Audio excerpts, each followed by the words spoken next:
Hey, hey. Hello. Hi, Brian. My name is Morris. This is Dream Idiots. Brian, how are you? I'm doing great. How are you? I'm doing all right. It's beautiful, hot weather here in Colorado, Oh, but I'll take it. fuck you. Each week, Brian and I take turns telling stories to each other and bring you along for the ride. Sometimes there's stories from history, current events, politics, religion. Sometimes it's little pieces of fiction. Sometimes it's one really bad joke stretched out over about a 25-minute story. Mhm. Sometimes it's educational, sometimes it's fun, sometimes it's both, at least for us. And that's what counts, that we're amusing ourselves. But thanks for being here. We really appreciate it.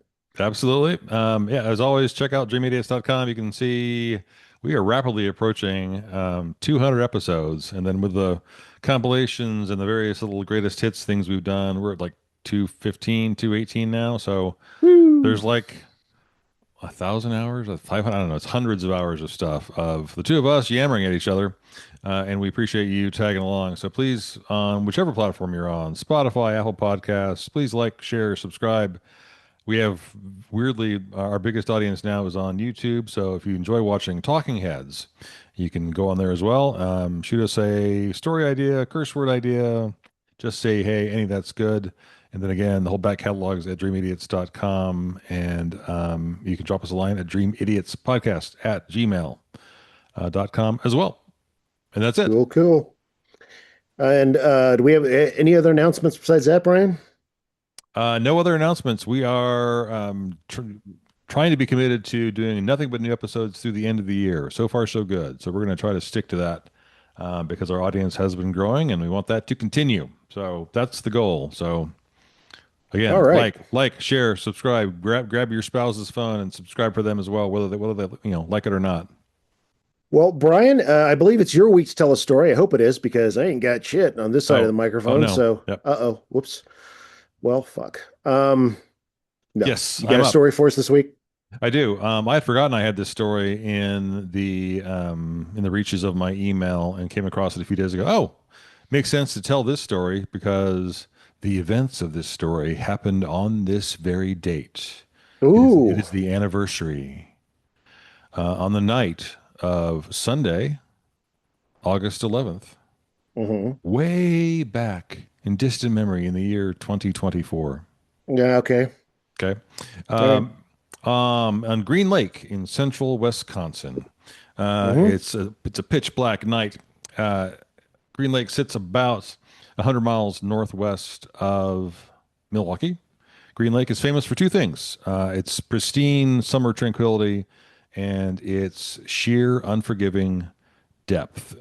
Green Lake is 230 feet deep, which actually doesn't seem that deep. But then I quickly looked up Canyon Lake here near me. Mm-hmm. At its deepest point is 120 feet and averages 40 feet. So it's a fairly deep body of water.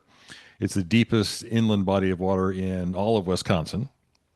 And on this night, some skywatchers were out looking for a nice little cosmic show because the annual Perseid meteor shower is happening right around this Okay. this period of time.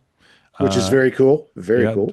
during here in the Midwest. So among those out on the water on August 11th, 2024, is a man named Ryan Borgwart. He's 44 years old. To anyone in his hometown of Watertown, Wisconsin, Ryan was just an average, quiet, middle American suburban dad. He was a self employed cabinet maker and carpenter. Okay. He'd been married for 22 years to his wife, Emily, and he had three kiddos, all more or less teenage years. Around 10 p.m., Ryan, again, going kayaking at night, I don't get. Ryan unloads his fishing kayak at Okay. 10 p.m. at the Dodge County boat launch. Do they At fish there in Wisconsin? Yeah, I think well Yeah. they fish for cheese, don't they? Yeah. Ah, yeah. Okay. So he's throwing his kayak in the water at the lake's eastern shoreline. At Okay. Gotcha. 10:49 p.m., he sends a text message to his wife.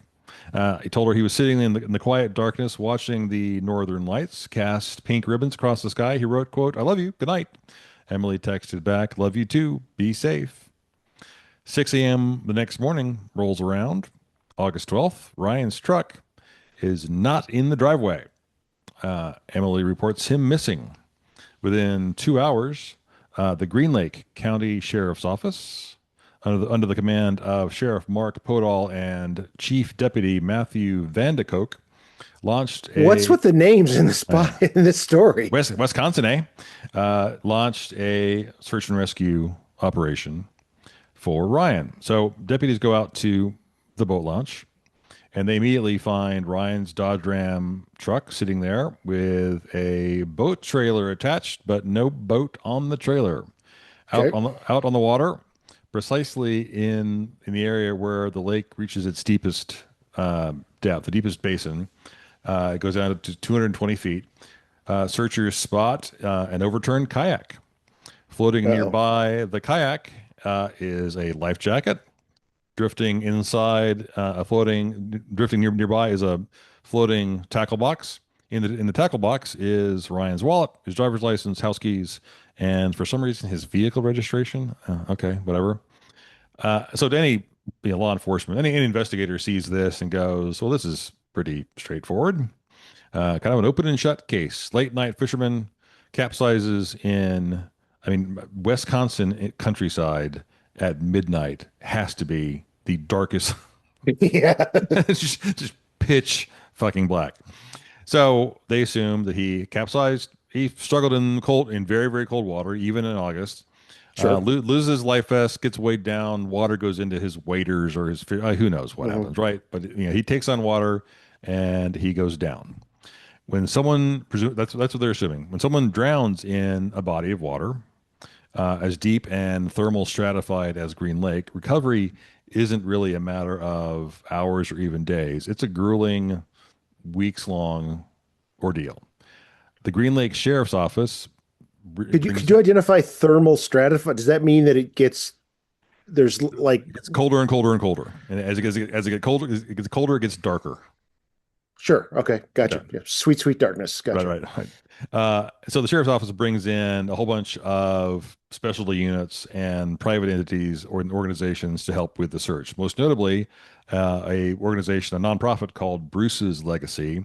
It's a nonprofit recovery group led by a guy named Keith Cormican, and they Hmm. specialize in finding bodies in deep water drowning cases. So Cormican is out there for 28 straight days, living on a boat in the middle of Green Lake. He is deployed high frequency side scan sonar arrays capable of basically just mapping the lake floor down to the inch. It's similar to I've seen years ago. I remember seeing a documentary on Loch Ness monster and that lake. Hmm. That lake is actually like Loch Ness is 3 times deeper. It's like 800 feet deep, I think. But the whole trying to do whatever you can to find a moving object in deep water is very, very difficult. So he works for a while. Dive teams with commercial deep water mixed gas descended into near freezing, just pitch black water. After you go below like 50 feet, it's just inky darkness. High definition ROVs, remotely operated vehicles, crawl through the silt at the bottom, 200 feet below. Drones scan thousands of yards of the shoreline at the surface.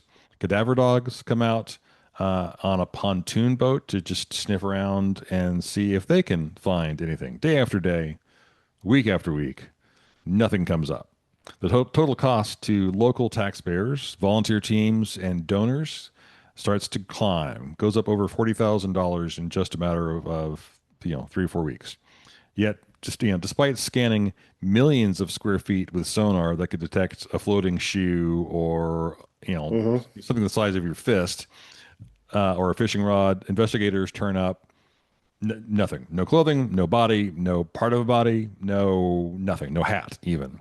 And this is not a body of water that probably has too many sharks. So I'm not really sure how Yeah. not really sure how fast a body decomposes in what So at this point, are you looking for body parts? Would it fall apart? I don't really know, but Or the cold hold it together. yeah, Yeah. effectively, I mean, I'd be inclined to think it would stay together, especially if it's 50-degree water. By late September, after 54 continuous days of searching, Sheriff Podol calls off the water search. Podol is a seasoned law enforcement officer, and this is not his first rodeo. He understands side scan sonar, Hmm. and he's convinced if a body is down there, we would have found it by now. This is ridiculous. And so he then, he shifts his focus. He decides this is no longer a drowning case or a body recovery case. This is a missing persons case because we have, a trailer, a car, a kayak, a vest, tackle box. There's no body here. So where is this dude? So he shifts gears, and detectives start pulling financial records and tax documents and start looking into Ryan's basically his online presence and his digital footprint. And that's when they kind of get the first crack in the case. 400 miles away at the Canadian border, there is a um, routine database check in October of 2024. Local officials are surprised that someone on the Canada side of the border does a query on the name Ryan Borgwart on August 13th. So the day after his wife has declared him missing. Uh-huh. So, like, well, Not a that's common name either. no, this isn't John Smith, right? Yes. So, well, why is Canada searching for Ryan Borgwart? Investigators obtained a warrant to seize Ryan's personal electronic devices. His wife Emily just, oh yeah, take whatever you want, and handed over his laptop. And turns out Ryan had been fairly busy. First, he had performed a physical hard drive swap on his laptop on August 11th, hours before heading to the lake. Ryan physically removed the laptop's original hard drive, Hmm. installed a brand new blank drive, and reinstalled a fresh operating system. Then he conducted thorough browser sweeps. He ran drive wiping utilities on the laptop, cleared every browser cache, cookie, and search query. Third, he engaged in identity scrambling. He changed his primary email passwords, established encrypted communication channels, and created a secondary digital persona. Bryan thought he had destroyed every scrap of evidence, but he had overlooked how the cloud works. Basically, forensic software found deleted registry fragments, unlinked cloud backups, cached system files from associated accounts, and it's quickly apparent this is not a sudden mental health crisis or he wasn't having some sort of episode. He had a 8 or 9 month highly organized escape blueprint. Basically, he'd been planning this for a while. In December 2023, Ryan joined an international dating site and connected with a woman named Katya, a Ukrainian woman living in Tbilisi, Georgia. In January 2024, Ryan took out a new $375,000 life insurance policy payable to his estate. Hmm. In the spring of 2024, under the radar, Ryan underwent a medical procedure to reverse his vasectomy. Yes. You see where this is going yet? Yeah, Fairly, oh yeah, Tbilisi, that's outside of Macon, right? right Okay. near, right close to Athens, right? Okay. Uh, uh, May Yeah, I see where 2024. this is going. Yeah, Yeah, yeah, he's yeah, dumbass. He filed a false police report claiming his passport was lost or stolen. So he received a duplicate passport from the State Department. So that way he could leave his original passport in the drawer at home where his wife could find it, and reinforce the idea that he wasn't leaving. He didn't go anywhere. His passport's here. hmm. Throughout the summer of 2024, he transferred over 20 grand to foreign bank accounts. He bought international airline gift cards using prepaid credit cards and searched for flight itineraries through secondary countries. He looked, how do you, I want to figure out if you're trying to get to Georgia, how can I get there through Poland? He was Hmm. trying to do whatever he could to be sneaky. Between April and August 2024, analysts uncovered a hidden text document titled Promise, containing quote unquote romantic correspondence with Katya. sexting with this woman, and step I'll by bet it step, was awful. I'll bet it was just awful. right? I'll put my men on your border, right? Um, and step by step notes on how to disappear without leaving a body. Hmm. Ryan's financial audit also revealed a hidden motive behind his quiet cabinet maker facade. Ryan was just drowning in debt. He had racked up 75 grand in personal credit card debt, and he had 130 in business debts. Ooh. And instead of just facing bankruptcy or divorce, he chose to fake his death. So it's the physical execution, the logistics of it were just as calculated as all the stuff on his computer. That night on August 11th, Ryan drove to Green Lake with his kayak, but hidden inside his truck was a child-sized inflatable raft Mm. an e-bike and a change of dark clothes. He paddled his kayak out to the 220-foot basin, the deepest part of the lake, tossed his cell phone into the water, dropped his tackle box with his ID to guarantee police would find it. Then he tipped his kayak over. He then blew up the small inflatable raft and paddled it quite quietly back to an unmonitored shore. There's no one else fucking out there, Mhm. on this dock. Deflated the raft, retrieved the hidden e-bike. In the middle of the night, he pedaled that e-bike 70 miles Holy shit. across state highways to Madison, Wisconsin. There, he boarded a commercial bus to Detroit, crossed the border into Windsor, Canada, Hmm. Ontario. Yeah. Oh, yeah.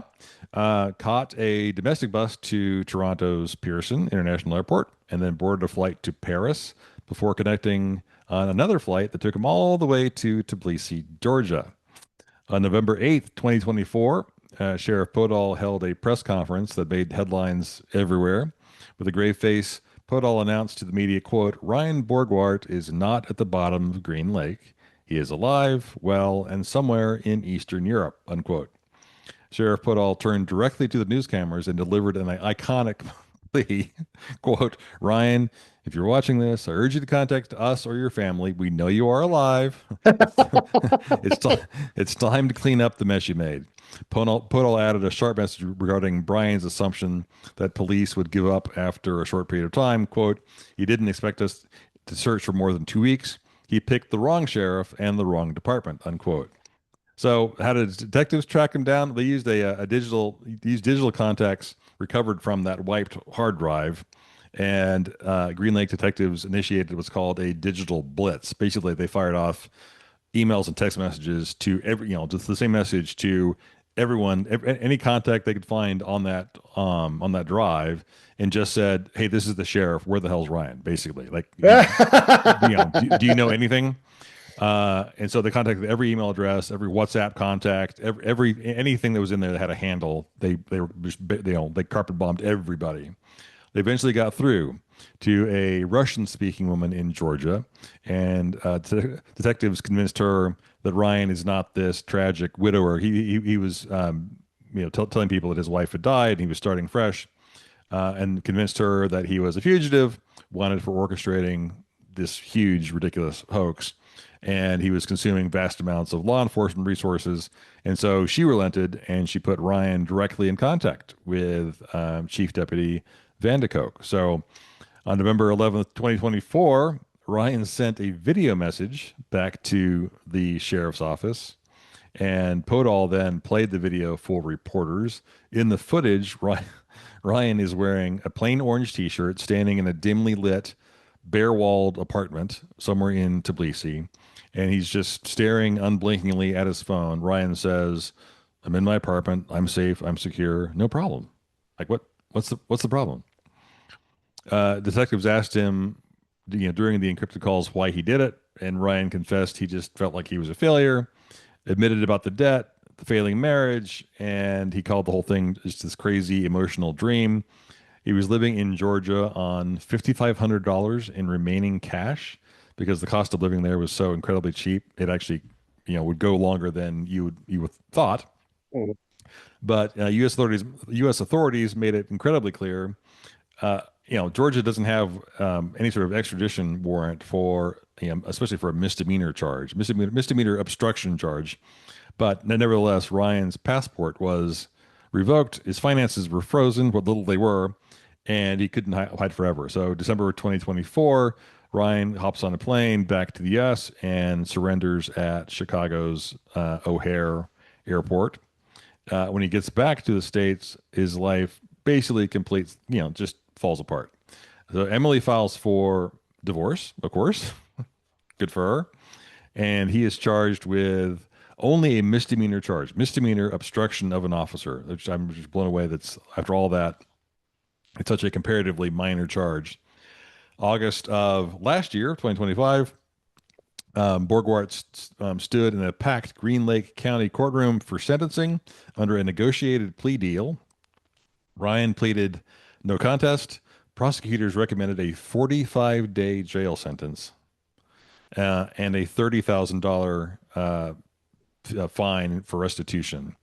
The DA pulled no punches and said, yeah, his entire plan was to fake his death, to devastate his family, and hinged on his selling his death to the world to serve his own selfish desires. The judge blew a fucking gasket and just reamed this guy out and rejected the prosecution's plea for leniency, but was limited by statute, and Judge Slate doubled it to 89 days in jail because 89 days was the exact amount of time Ryan had managed to mislead his family and everyone else that he was dead. So Slate also ordered Ryan to pay 30 grand in restitution to cover all the costs associated with doing all this pointless, search and search and That rescue. probably doesn't cover half of it, right? I mean, it was probably a lot No, more than that. I assume they had to, get to, 100 grand or more. Who knows? Addressing the court, Ryan offered a brief, quiet apology. Quote, I deeply regret the actions I did that night and all the pain I caused my family and friends. Ryan served his sentence under a work release, but was officially released from custody in December of 2025. And a strange final footnote, early this year, Ryan filed a civil motion attempting to force law enforcement to destroy the seized digital evidence from the hard drives. But that case was thrown out when Ryan didn't even show up to court. Uh-oh. What a dumbass. Anyway, that's the story of Green Lake, Wisconsin, and a worthless human being named Ryan Borgwart. Well, look, if you want to change your name, you don't have to go through all that if you want to get rid of the name Borgward, which, the one thing the judge should have done was sentence the guy to Minnesota. You are hereby exiled from the state of Wisconsin Don't you know? and must now reside in Minnesota. And then see, they have a reciprocal thing where Minnesota does the same thing with their felons. They send them to Wisconsin. You must wear Vikings gear from now on. Every All day. purple and gold. Yeah, well, I don't understand why guys just don't. Just, Just get a divorce. yeah, Yeah, just, it sucks. Declare bankruptcy. It sucks. Just do it. I don't what you thought this was gonna work? You found some woman online named Katya? Oh yeah, okay. That always pans out. it's just, yeah, that, I don't know. I haven't walked in the guy's shoes, but that's, I mean, if you saw that taco box conveniently floating with everything in there, Mm. that's bonkers. What an asshole. And should have gotten, I'm sorry, I don't care, make up some charges. I hate crimes. Charge him federally. I don't know. Yeah, he needed to go away for longer than. I mean, he was sentenced to 89 days. I'm sure he only served, at most half of that. Well, I'm surprised there wasn't something about crossing international borders or Something, in the but furtherance of a crime or just that's nutty. What a dumbass. dick. Which is a Anyway, great that's a great story, Brian, and it's a great segue too. Um, to our curse word of the week. What all have we called him so far? Dumbass, dickhead. you talking about our delightful president, or you Yeah, talking about no, no, the fellow in the story. What have we called him so far? Dickhead, asshole, asshole, retard, dumb dumbass. shit? Because I want to take the curse word of the week back to one of the earliest curse words I think that you did. Bell end. Do you remember that Oh yeah, word? great word. What is the word bell end? Do you recall? Of course you recall. It's your curse word of the week. It's just the UK version of dickhead, but it's in this country you could probably get away with saying it on whatever on air on live TV because it doesn't seem profane. The idea that the head of the penis is shaped like a bit like a Right, bell, and right, so right, it's literally not literally but figuratively a dickhead. right. So the characteristics of someone being a bell end would be a dick doing something that's inappropriate, acting the fool, so to speak. So I got to thinking because I overheard a conversation. I was not eavesdropping, but I was up at the Colorado Chautauqua, and you remember when we did Chautauquas for that one story. I was at the Chautauqua earlier on Saturday. My wife and I went for a little walk around the grounds, and we stopped to get some lemonade and have a little something to eat at the cafe. And there was a group of what I can only assume were graduate students, probably from CU Boulder. Hmm. And it seemed to be three Americans, or maybe two Americans and a Canadian, and a British fellow. And they were discussing the important things that graduate students do. Like one of them said, I think next year, I'm going to go backpacking next summer in Germany. And the British guy, I remember, said in a very funny accent, just very droll, "Oh, did you fall in love with Goethe or something?" Which I thought was really funny. But then I got preoccupied with something else, and then I got back into the conversation listening to it when they were just discussing. And one of the Americans asked the Brit that it's like, look, what is the difference between a bell end and a scrote? I don't know. And scrote, of course, is short for scrotum. I've seen Right. it spelled Scroat, but I think the preferred spelling is Scrote, scrote. Hmm. And then this guy proceeded to give a brilliant delineation of the differences between bellend and scrote. Bellend is what it sounds like. You're behaving like a dickhead. You're rude. You're arrogant. Da, da, da, da. Scrote is someone who's just kind of there, and you really don't want to deal with them. They're just a uh, not that they're a particular pain in the arse. You just don't want anything to do with them because they're disgusting. They're repellent. There's something about them that's just wrong.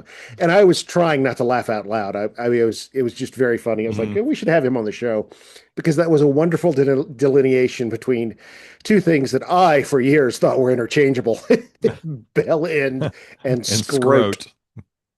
Very So there, nice. there you go. Returning to one of our favorite curse words of the week and one of our earliest subjects, the American Chautauqua, with a difference between bell end and scrote. Oh, that's hilarious.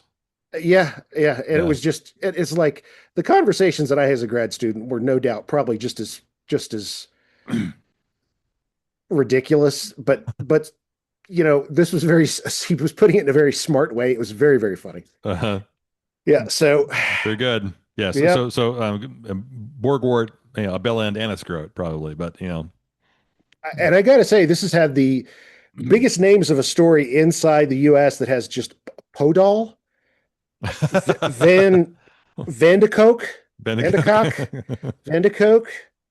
I just yeah, that's some serious. What is Borgward? Is that Czech or I have no idea what that is. Polish? I don't know. I I don't know would what I that would would be. I would assume German, I think. I Oh don't yeah, but yeah, no, yeah, yeah. maybe, but Borgward. Yeah. yeah, yeah. Yeah. Orders must be obeyed, yeah. You said it, not me. Um, all right, I think that does it. I think that does it for us. A great story about a man who just kept making bad decisions here on Dream Idiots. Any closing thoughts, Brian? As always, please check out dreamidiots.com, like, share, subscribe, and we appreciate you hanging in there. And go check us out on YouTube and subscribe. That's it. Yes, please More do. more soon. Thank you so much. And, as always, be good to each other.